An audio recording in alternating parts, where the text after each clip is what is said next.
Everybody, I'm Kamina Sue and welcome to my channel Strength Karma. This week I have the great pleasure of interviewing somebody who is an expert in an area that I'm very interested in myself, because it's just such an area that I don't really know that much about, but it kind of fascinates me, and that is shamanism. So I have here Ali Lukasik, and Ali likes to describe herself as a curious explorer of life and what can be done to make it better. So she has a signature program called Live Fully Alive, and she's going to be talking to us about this program and how to apply shamanism to your own life in a very practical and doable way. So welcome, Ali, and thank you so much for joining me today. Thank you, Carmina. Thanks for having me on the show. Oh, no worries. So could you tell us a little bit about what is shamanism and how did someone like yourself become interested in it? Sure. So shamanism is a way to look at life. It is a map for life, and it is the medicine wheel. And I became interested in it 3-4 years ago. Carmina, I was feeling really unfulfilled, and like there was something missing from my life, but I couldn't quite put my finger on it. Like I couldn't quite see what it was. And I looked up an old yoga teacher who I always found her class to be inspiring, and I really liked her energy. So I looked her up and I found out that she had become the naughty shaman. She did a class called Soul Grit. And I was like, I don't know what that is, but I'm going to go and I'm going to check out this class. And that's when I learned about the medicine wheel and how that can be a map for life. And it's very practical, and it can take us through so that we can see kind of, okay, where are we at? What are our emotions? What have we built our life upon? What are the emotions around it? What are the thoughts around it? What is the energy around it? And then we can bring it all back to earth. I found that to be really, really satisfying and fulfilling, because like, okay, if I can see myself, meet myself on deeper levels and connect with my soul's truth and start to align my actions with that, I can create fulfillment. Yeah. Because when you mentioned medicine wheel, I guess my first thing was from Native American, but I guess that there's obviously more than one culture that uses these different symbols and things like that. Right. Yep. North America, South America. And there's some evidence that it all kind of originated over in the mountains, in the Himalayan mountains. And then the people took it from there and kind of crossed over the Gibraltar Strait into Alaska, brought it into the Americas, Central America, South America. Right? It originated in the same place as yoga and Reiki and even Buddhism. It all kind of came from the same place, and then people kind of took it and made it their own. I loved how you put together shamanism and yoga, which is something that I'd never heard of before. So I'm excited to get to that part. So what are some misconceptions that you find that people and myths around shamanism that you found, Ali? They just don't know what it is, or they think that it's something that can only be practiced in the jungle with like ayahuasca, which you can certainly go to the jungle and drink ayahuasca, right? Perfectly fine. But we don't actually need any of that. Like we can do shamanic journey, we can meditate, we can go into theta using sound, right? We don't have to always use drugs. I mean, drugs are one way to shift our perspective so we can see more clearly, but there are other ways to do it too. The other myth, I think this is a little bit less, but that it's like the devil, or it's like black magic. And again, it could be. That's not what I practice, not what I learned. Some people who practice it in a way that's not in alignment with the highest healing good, it's certainly not what I do. So do you use sound to access the theta brainwave state? Is that how you go there, or tell me some of the things that you do? Yeah. I use sound therapy instruments. I use a rattle just to give the brain something to grab onto, like just to shake a rattle. Some people use drums. I like to use the rattle. I also use singing bowl. I have a monochord. Sometimes I'll use the rain stick, right? If we're going to kind of do some water medicine kind of stuff. So it's just to take people on an experience, just to shift out of our regular everyday life. Right? Shift out of like whatever you're dropped into. You wake up and it's like, I don't know, get up, get kids ready for school, get ready for work, go do this, that, everything else. And it's just to move out of that. And yoga is very similar. in that way, like, oh, let's take some time and carve it out for ourselves so we can work just on us and we can leave everything else at the door. And it's a similar concept. Really, the enemy of any kind of health and well-being is routine thinking and behaviors, which often they don't. I mean, those things can also be health giving as well, obviously, because otherwise, you know, we wouldn't be around. But things start to appear the same, and then you start looking for ways to escape, and that's where people start shopping and drinking and all that kind of stuff. Nothing wrong with those things, but when you use it as a substitute for that empty feeling, or being in dysfunctional relationships, right, Ali, how you were just sharing before the call about someone who broke through that using your work. Yeah, she's in the program right now, and she's taking codependency around the medicine wheel. And in earth medicine, that's where here's our foundation, right? Earth is the foundation. We're going to excavate our foundation. And it sounds kind of nice, but sometimes it's like an earthquake, and it's like, I'm going to go do earth medicine now. It's like, and then anything that's not in alignment is going to break apart. It's going to go away. And now she has moved on from that, and she's much happier. She's spinning fire, and she has this group. She's getting more jobs, like more gigs, and she's making more money. And it's all because she, that ground had to break out. That relationship was kind of holding her down. She's kind of doing what the guy wanted all the time, instead of exploring what she wanted to do, what brought her fulfillment. You're mentioning the elements just now. Could you just tell us a little bit about how how you teach your form of shamanism, if you will, and the elements, how they will relate and how they help people through different life stages or problems? Sure, yeah. So we're all the four elements, right? We are made up of earth. Earth element is about like the physical body, and then a foundation of safety, stability, right? We need food, we need water, we need shelter, we need clothing. And then for most of us, unless we live off the land, we need a foundation of financial stability. So we work with that element. And the archetype is Sachamama, great serpent. So we work with the serpent archetype, and we work with the earth element to excavate our old foundation and look for limiting beliefs. And then we move to the west. That we start in the south. It looks like a compass, right? Like this. So we start in the south, because this medicine was from South America. I believe the Native Americans from North America start in the north. Right? I learned from the south. So, and then the west is water medicine. And we work with the water element. It's associated with emotions. Water cleans, it clears, it's a cleansing process. So we just kind of clean out all the emotional baggage, right, that comes up. It starts to come up in earth medicine. We're going to wash it out in water medicine, right? Clean out the past, let go of all the emotions, or process all the emotions.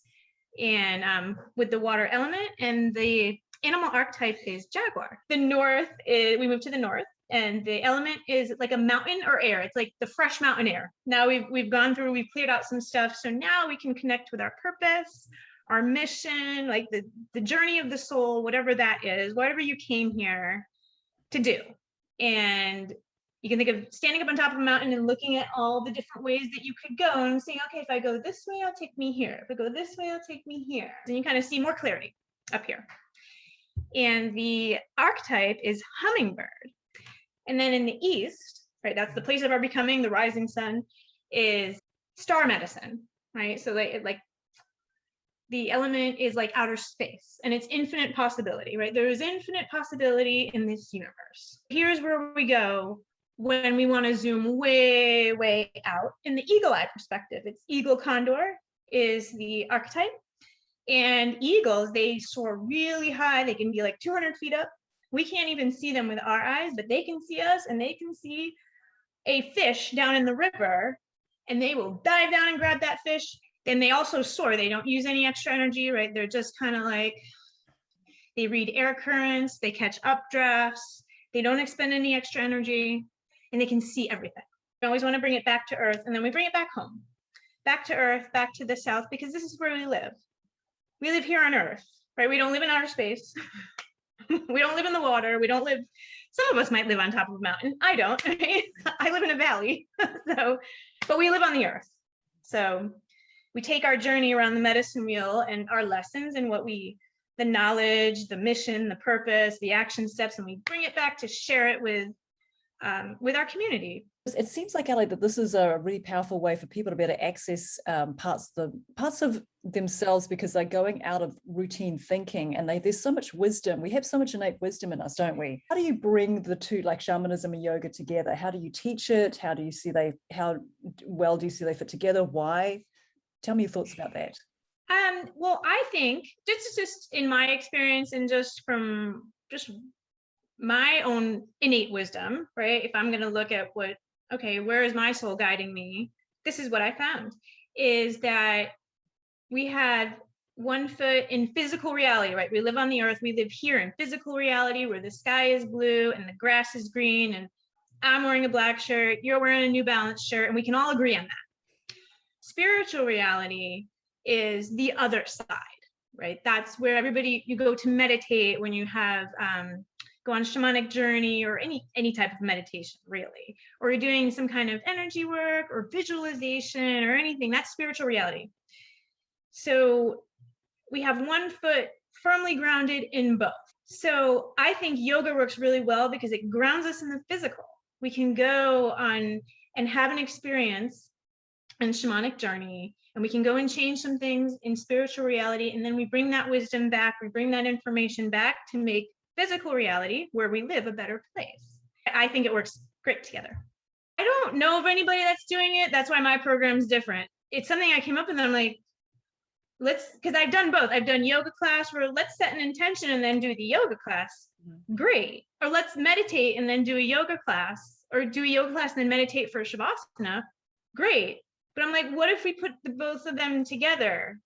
And then you could really change. You could really find transformation. Do you start off with first in your program? Do you start off with the yoga first to kind of get the body prepared, or do you tell me a little bit about how your program works? There is yoga classes and shamanic journey, and they work together. So I will teach about a practice that we're going to learn about. You'll set some goals, you'll set some, here, like non-judgment is the first one. That's the first. Week one is like non-judgment. Here you go. Where are you judging? Where are you being judged?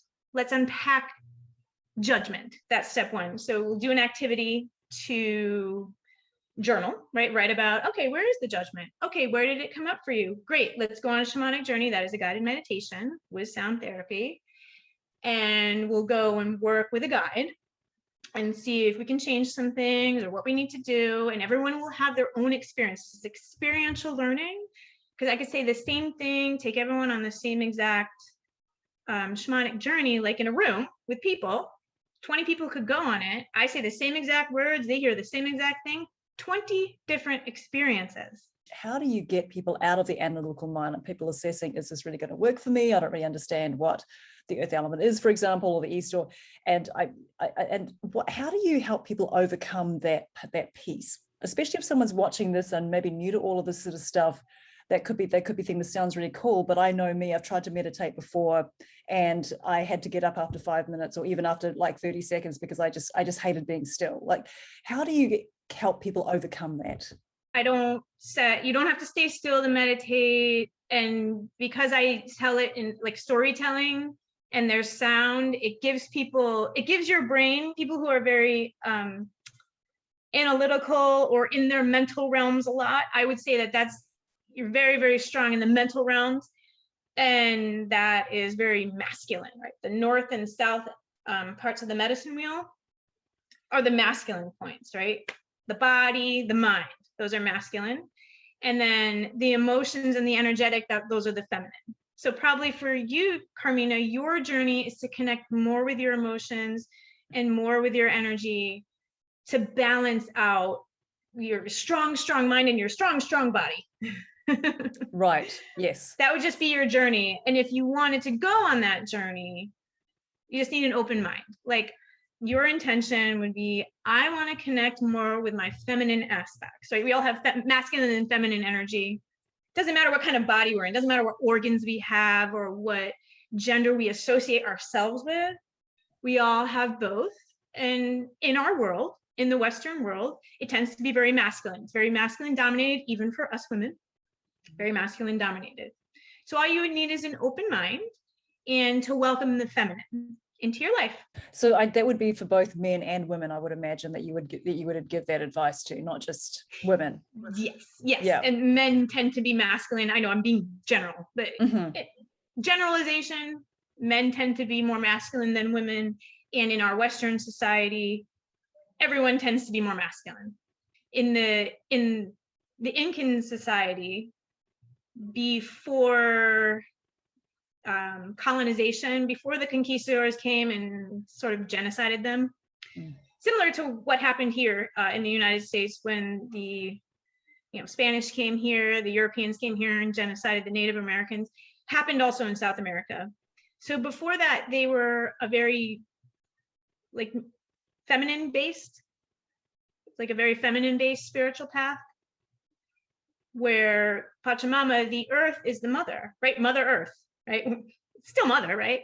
And she holds everything. So the feminine is like the being, like, I am this, right? I am. And the masculine is the doing, right? Our society places a lot of, we have to do something, we have to acquire something, we have to reach and achieve. And the being part is like, I am. Here I am, I can hold this, I can hold that. I can go and do something too, of course. I can have a goal and I can go achieve it. And I can also just be. And that is hard for people. And that's okay, it's a practice. Just like doing a push-up. I'm like, what do you want to be? What are you now? I ask a lot of questions to help people get out of their mind. It also provides that little moment, doesn't it, before because there's a gap that is opened, I think, in the mind when you ask a question that someone has not thought of before, and it allows something else to go in. Yeah, that's absolutely fascinating, Ali. And so in terms of your program, where can people find you if they're interested in finding out about this program, about changing up their life in a way that maybe in ways that they haven't thought of before? Where can they find you? I have a link that you can go and you can schedule a free shamanic coaching call, and we'll talk about your situation and what I see as what your journey might be. If you were to join the program, if you're a good fit, and what your journey might be. Gotta want to change. Gotta want it really bad.